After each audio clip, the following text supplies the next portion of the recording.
we are going to be speaking about the 7 mystical ways of how a believer can worship God, the power of a true worshiper. My name is Marvin K. So today we are going to be speaking about worship, the depth of how one can experience the closeness of the Creator, which is worship. Let me tell you this, the purpose and the sole reason of why mankind was created is worship. We were created to worship God. Allow me to take you to the book of Genesis. The Bible records that Adam and Eve were in the Garden of Eden, and they were both naked, and they were not ashamed. They were not ashamed, and they were naked. Why were they not ashamed? But they were naked because they had nothing on them. One thing that I want you to understand is I want you to take worship in this context. It's like you and your wife. Excuse my French there, but I have to explain this. It's like you and your wife. If you are in your bedroom, your wife can go around naked in your presence and she'll never be ashamed. Even yourself, you can do that and you can never be ashamed. Because there is an intimate relationship between you. That intimacy is the one that causes you never to be ashamed in the presence of your other partner or a spouse, even if you are naked. You can go around naked or spend the whole day naked. But the moment a third party or somebody comes in, immediately you rush for cover. Why? Because that intimacy is broken. That's exactly what happened in the Garden of Eden. When Adam and Eve were before the presence of God, they were intimate with God and they were not ashamed because they were meant to worship Him. Worship the same way that a husband and wife behave when they're about to kiss each other. That's exactly how you define worship. In fact, the Greek word proskuneo, the Greek phonetic, allow me to say phonetic so that I will not claim the style of theologians out there. The Greek phonetic is proskuneo. Proskuneo simply means stretching forth your hand so that somebody can kiss it. I don't know about the Pope. When some people are stretching, when he's stretching forth his hand and some people are kissing his hand, I don't know whether it's worship, whether it's what, I don't know.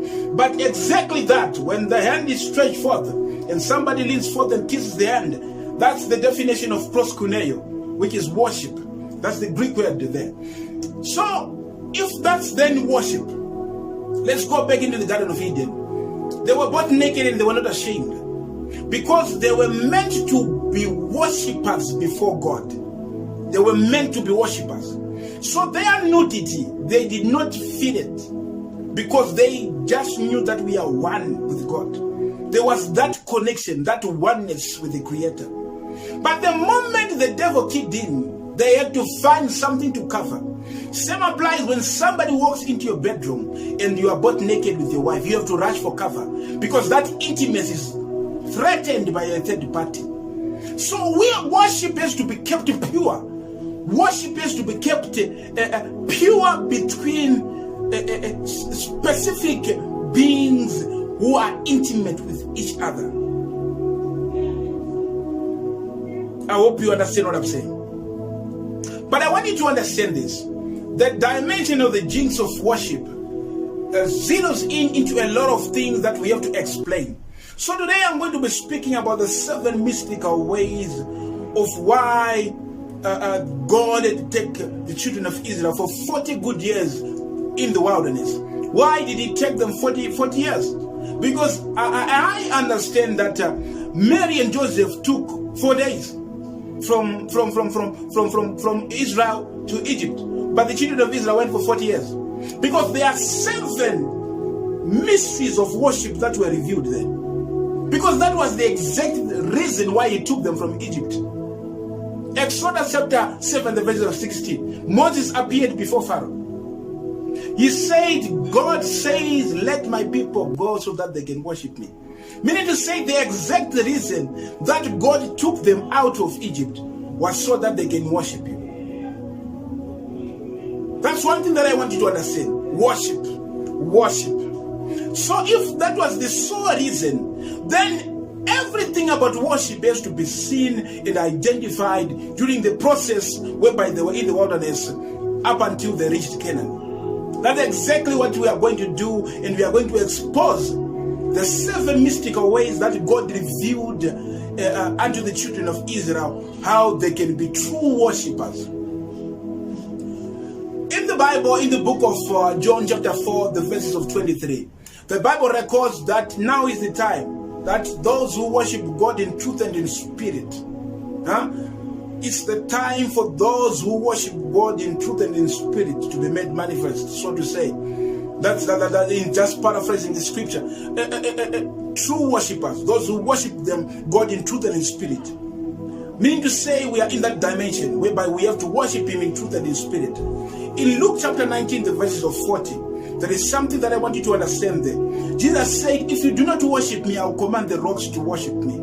Meaning to say, it's a necessity, it's what mankind was created for, to be worshippers before God. We are created to worship God. We are created to be pure worshippers before God. Now, I want to take you through the whole process of the 7 mystical ways of how God intended men to worship Him. The first one is Barak. Barak is a Hebrew phonetic. Barak simply means to kneel down or to bow down in adoration or in reverence to Jehovah. We can find it in Exodus chapter 3.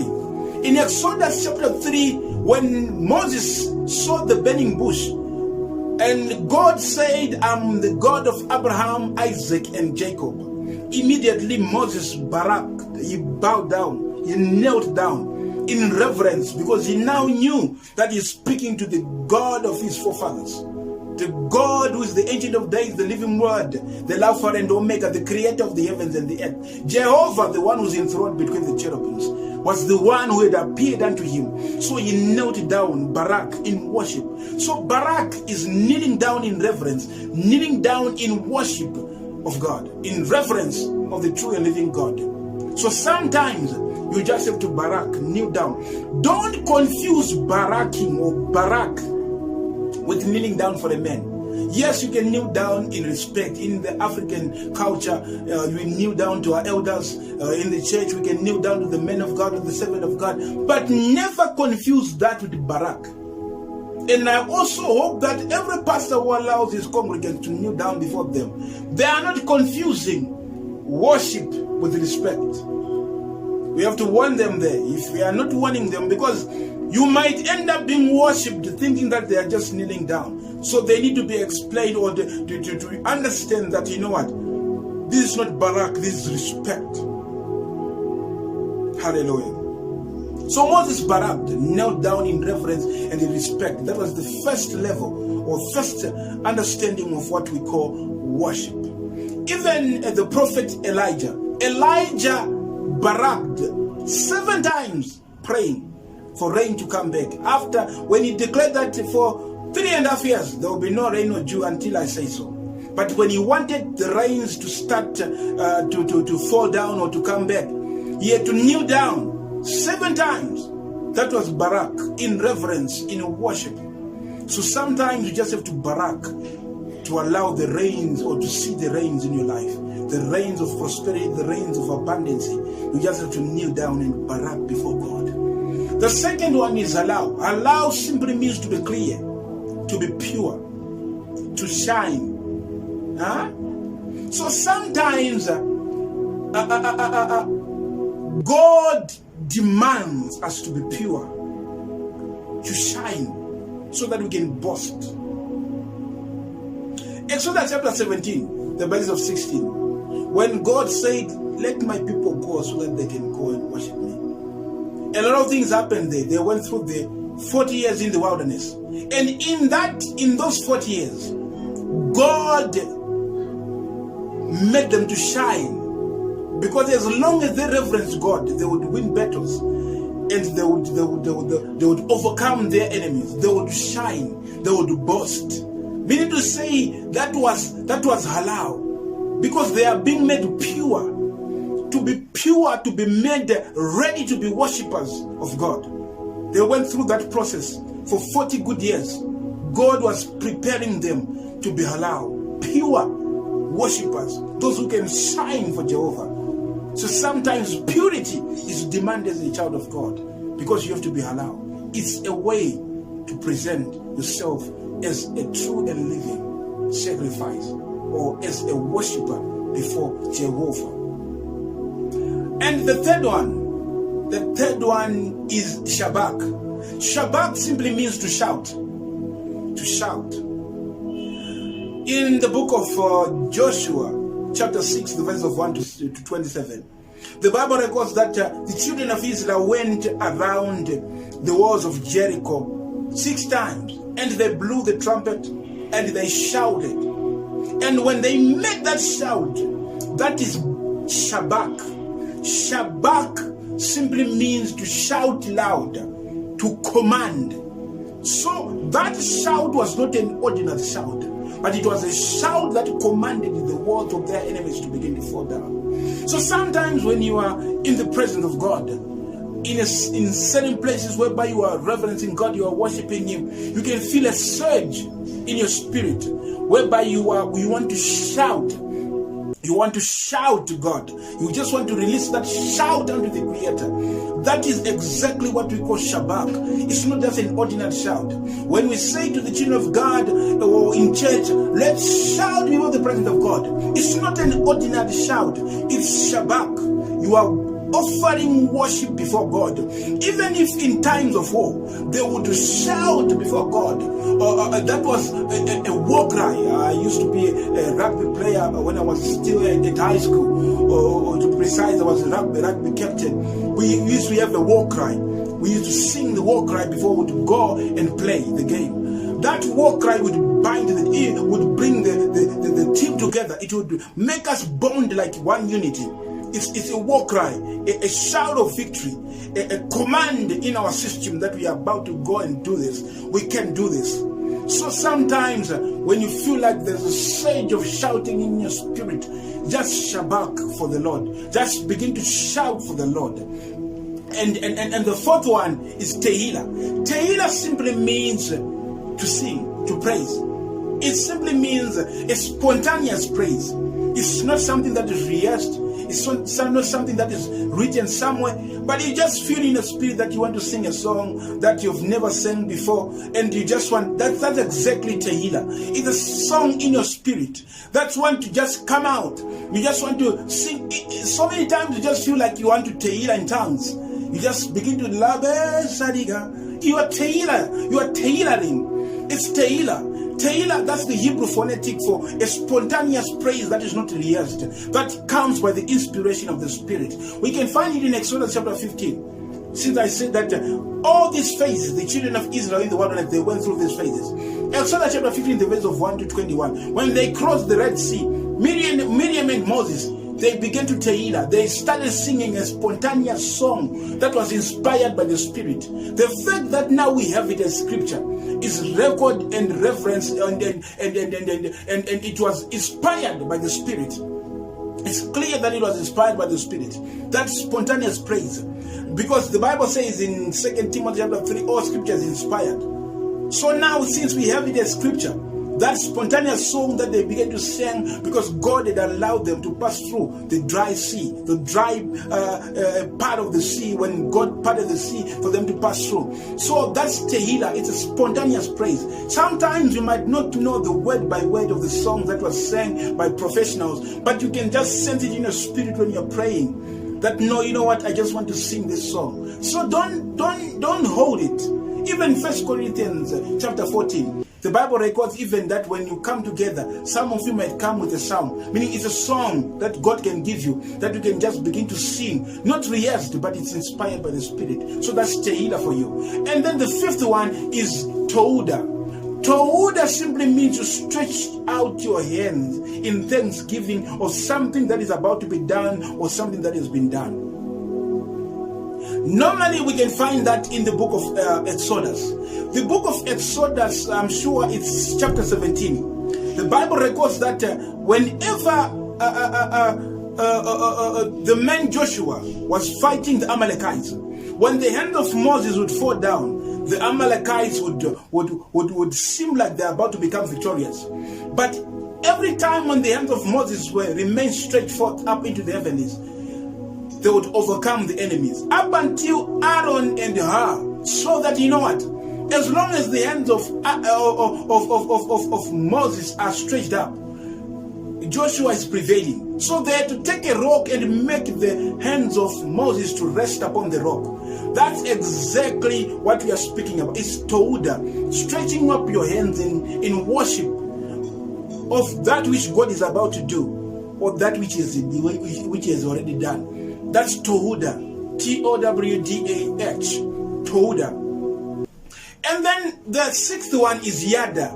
Yada is stretching out your hands vigorously in praise. Lift up your hands in the air. Stretch up your hands in the air. Something like that. You are stretching up your hands. It's Yada. You are waving them up. Normally this would happen when they are about to go into battle, or they are moving into battle, or they are going into battle. They would praise him, stretching their hands, knowing that God will cause them or will make them victorious. That's Yada for you. So, a classical example is in the book of Judges, the time of Deborah. They would put a choir before the army, and the army, the choir would go and begin to Yada as they are going into battle. So there are some battles that you don't have to cast. There are some things that you don't have to fight in prayer or cast or use the power of God, but you can just stretch your hands vigorously and begin to Yada before God. And some battles will begin to fall down and you become just victorious. So Yada is a powerful way to worship God. And the children of Israel used that whenever they would go into battle, as long as God had given them the go ahead, they would go there Yadaing, Yada, knowing that God is going to cause us to be victorious. The seventh one is Zamar. I love Zamar. Zamar simply means the worship of God with instruments or touching instruments. Zamar, if you go back into the book of Joshua chapter 6, I said that when they were going around the walls of Jericho, they blew the trumpet and they made a shout. The blowing of the trumpet, that's the Zamar. And the shout was Shabak. So they Zamar and Shabak. They first of all blew the instrument, which is Zamar. So one thing that I want you to understand is you can Zamar. You can Zamar before the presence of God. You can begin to Zamar, praise God with instruments. You can begin to praise him with instruments. And when you begin to praise him with instruments, you are offering worship. David was a powerful Zamar worshiper. He used to use instruments when it comes to the worship of God. And the Bible records that at one point in time, King Saul was tormented with the devil. And when that devil would torment him, they said, let's find someone who would offer Zamar.